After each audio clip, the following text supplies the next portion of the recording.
Hello viewers, welcome செய்யலாம் அட்புட் ஃபுட்டுக்கு. இன்னைக்கு ரொம்பவே டேஸ்டியான ஒரு சிக்கன் திக்கா மசாலா தாங்க செய்ய போகிறோம்.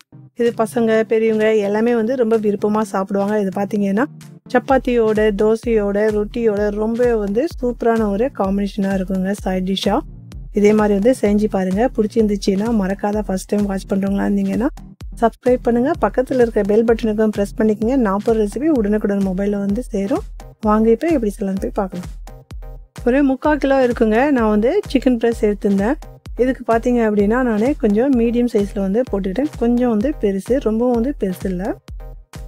உங்களுக்கு எந்த ஷேப் தேவையோ அந்த மாதிரி கட் பண்ணிக்கோங்க. இதுக்கு தேவையான மசாலா என்னான்ட்டு பார்க்கலாம். 3/4 டீஸ்பூன் கரம் மசாலா தூள், 3/4 டீஸ்பூன் ஜீரகத்தூள், 1 டீஸ்பூன் மல்லித்தூள், 2 டீஸ்பூன் மிளகாத்தூள் காரத்துக்கு ஏற்ற மாதிரி சேர்த்துங்க. 1/2 டீஸ்பூன் மஞ்சத்தூள், 1/2 டீஸ்பூன் மிளகுத்தூள். இப்போ இது எல்லாமே நம்ம சேர்த்து இதில் போட்டுக்கலாங்க. 1 டேபிள் ஸ்பூன் இஞ்சி பூண்டு விழுது.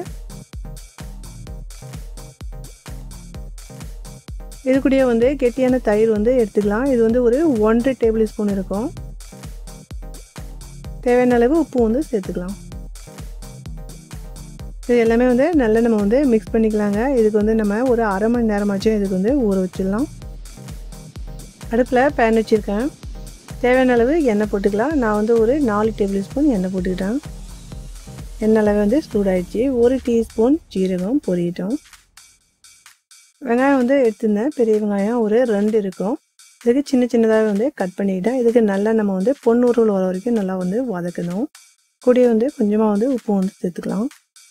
பாருங்கள், இந்த மாதிரி நல்லா வதங்கி வரணும். இந்த மாதிரி நல்லா பொன்னுருளாக வரக்குள்ள உங்களுக்கு டேஸ்ட் கிடைக்கும். இஞ்சி பூண்டு விழுது போட்டுக்கலாம். 1 டேபிள் ஸ்பூன். இது போடக்குள்ள சிம்மில் வச்சு போடுங்க. நல்லா பச்சை வாசனை போகிற வரைக்கும் நல்லாவே வதக்கலாம். என்னான்ட்டு பவுடர் மசாலா பார்க்கலாம். 1 டீஸ்பூன் மல்லித்தூள், 1 டேபிள் ஸ்பூன் மிளகாத்தூள். இது காரம் கொஞ்சம் கம்மியாக இருக்கிறதால நான் அதிகமாக எடுத்துருக்கேன். தேவைக்கேற்ப மாதிரி சேர்த்துங்க. 3/4 டீஸ்பூன் ஜீரகத்தூள், 3/4 டீஸ்பூன் மிளகுத்தூள், 1/2 டீஸ்பூன் மஞ்சத்தூள், 3/4 டீஸ்பூன் கரம் மசாலா தூள். சிம்மில் வச்சு நம்ம இந்த பவுடர் மசாலாவும் சேர்த்துக்கலாம். இதுக்கு பச்சை வாசனை போகிற வரைக்கும் நல்லாவே வதக்கலாம். நான் ஒரு 3 இருக்கும் மீடியம் சைஸில் தக்காளி எடுத்து நல்லா மிக்சியில் அரைச்சிக்கிட்டேன். இப்போ இதுவும் இதில் சேர்த்துக்கலாம். இதில் கொஞ்சமாக நம்ம உப்பு சேர்த்துக்கலாம். இதனுடைய பச்சை வாசனை போகிற வரைக்கும் நல்லாவே வதக்கணும். ஒரு 5 நிமிஷமாச்சும் இதுக்கு நல்லா வதக்கணும். பாருங்கள், நான் ஒரு 5 நிமிஷத்துக்கு வதக்கிட்டேன். இப்போ தேவையான அளவு தண்ணி சேர்த்துக்கலாம். நான் ஒரு 200 ml இருக்கும். இதில் தண்ணி சேர்த்துக்கிட்டேன். உங்களுக்கு கொஞ்சம் கெட்டியாக தேவைன்னா அதுக்கேற்ற மாதிரி சேர்த்துங்க. ஒரு அரை கைப்பிடி இருக்கும். இதில் கரியாண்டர் லீஃபும் போட்டுக்கலாம். கொஞ்சம் நேரத்துக்கு மூடி வச்சு இதுக்கு வேக வச்சுக்கலாம். பாருங்கள், கொஞ்சம் நல்லாவே வெந்துடுச்சு. நான் ஒரு 2 நிமிஷத்துக்கு வேக வச்சுருந்தேன். இப்போ இதுக்கு நம்ம ஆஃப் பண்ணி தனியாக எடுத்து வச்சிடலாம்.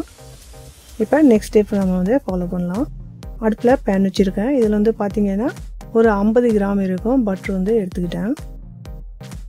நம்ம ரெடி பண்ணி வச்சுருந்தோம் இல்லைங்களா இந்த சிக்கனுக்கு. இப்போ இதில் போட்டுக்கலாம். இது பாருங்கள், இந்த மாதிரி அரை மணி நேரம் நல்லாவே ரெஸ்ட் ஆனதும் நல்லா இந்த ஃப்ளேவர் இறங்கியிருக்கும். ஒரு பக்கமும் நம்ம ஒரு 5 நிமிஷம் நல்லாவே வேக வைக்கணும். மீடியம் ஃப்ளேம்லேயே வச்சு வேக வைங்க. இந்த மாதிரி வேகக்குள்ளே உங்களுக்கு அந்த கலர் உங்களுக்கு நல்லாவே அதில் கோட்டிங் ஆகும். பாருங்கள், இப்போ நம்ம திருப்பி விடக்குள்ள உங்களுக்கு அந்த கோல்டன் கலராக உங்களுக்கு அதில் கலர் உங்களுக்கு சேஞ்ச் ஆகிருக்கிறது தெரியும். அதே மாதிரி திருப்பி விட்டு மறுபடியும் ஒரு 5 நிமிஷத்துக்கு வேக வச்சுக்கலாம். மூடி எதுவுமே போடக்கூடாது. பாருங்கள், நல்லாவே வெந்துடுச்சு. ஒரு 10 நிமிஷத்தில் இது நல்லாவே வெந்துடுச்சு. உங்களுக்கு வேகலன்னு தெரிஞ்சிச்சின்னா இன்னும் ஒரு 3லேருந்து 4 நிமிஷத்துக்கு வேக வச்சுக்கோங்க. இப்போ இதை எடுத்து நம்ம தனியாக வச்சிடலாம்.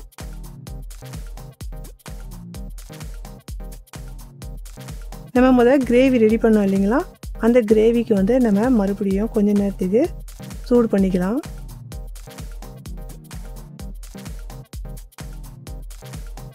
பாருங்கள், இந்த மாதிரி ஒரு கொதி மாதிரி உங்களுக்கு வந்ததும் நம்ம இப்போ ரெடி பண்ணி வச்சுருந்த இந்த சிக்கனுக்கு இதில் போட்டுக்கலாம்.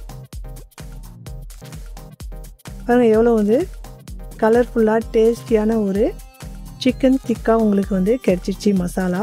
ரெஸ்டாரண்ட் ஸ்டைலில் வந்து நம்ம வந்து செஞ்சுருக்கிறோம். அவ்வளோ டேஸ்டியாக இருக்குங்க. இது பார்த்திங்கன்னா ரோஸ்டடு கஸ்தூரி மேத்திங்க. இதுக்கு வந்து வெந்தய இலைன்னு கூட சொல்கிறாங்க. இதுக்கு நல்லா கையால் வந்து நிமிட்டி வந்து இந்த மாதிரி வந்து போட்டுக்கணும். இது கூடயே பார்த்திங்க அப்படின்னா ஒரு 3 டேபிள் ஸ்பூன் இருக்கும் ஃப்ரெஷ் க்ரீம் மில்க் வந்து இதில் சேர்த்துக்கிறேன். இந்த மாதிரி சேர்க்கக்குள்ள ரொம்ப வந்து அந்த டேஸ்ட் கிடைக்குங்க. இதுக்கு நல்லா நம்ம வந்து மிக்ஸ் பண்ணி விட்டுக்கலாம்.